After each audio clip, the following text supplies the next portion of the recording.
சீமான் அவங்க ஆடு மாடு மேய்க்கிறவங்களுக்கு கவர்மெண்ட் வேலை வாய்ப்பு தரேன்னு சொல்லியிருந்தாங்க. ஆனா சில மக்கள் இந்த ஆடு மாடு மேய்க்கிறது இந்த வேர்டு மட்டும் பிடிச்சிக்கிட்டு இதுக்கு பின்னாடி இருக்க ஐடியாலஜியை பார்க்கவே மாட்டாங்க. Say for example, Tata company நானோன்னு சொல்லிட்டு ஒரு காரை லான்ச் பண்ணியிருந்தாங்க. அப்போ அவங்க பண்ண ஒரு அட்வர்டைஸ்மெண்ட் மிஸ்டேக்கால அந்த கார் சேல் ஆகாம டவுன் ஃபெயிலியரே ஆயிடுச்சு.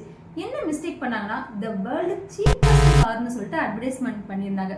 சீப்பஸ்ட்னாலே மக்கள் மனசுல என்ன தோணும், லோ குவாலிட்டி போல அப்படின்னு தோணி அந்த காரே டவுன் ஃபெயிலியரே ஆகிடுச்சு.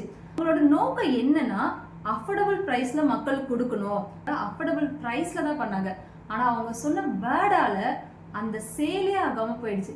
இது போலதான் நான் சீமான் பேசுற வேர்டையும் நோட் பண்றேன். அவங்க ஆடு மாடு மேய்க்கிறவங்கன்னு சொல்லிட்டாங்க. ஒரு மாடு இருந்தா ஒரு மாடு பண்ணை ஆகும், அங்கிருந்து பால் உற்பத்தி ஆகும். பால் உற்பத்தி ஆனா டைரி ப்ராடக்ட்ஸ் கம்பெனி வரும்.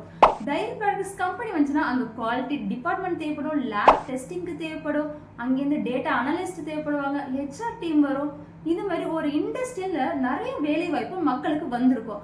ஆனா இந்த மக்கள் ஒரு வேலை மட்டும் பிடிச்சிக்கிட்டு, ஏன்னா நம்ம சின்ன வயசுல இருந்து அவங்களே பழக்கி விட்டதுதான், படிக்கலன்னா ஆடு மாடு வாய்க்கதான் லாக்கி அப்படின்னு சொல்லிட்டாங்க.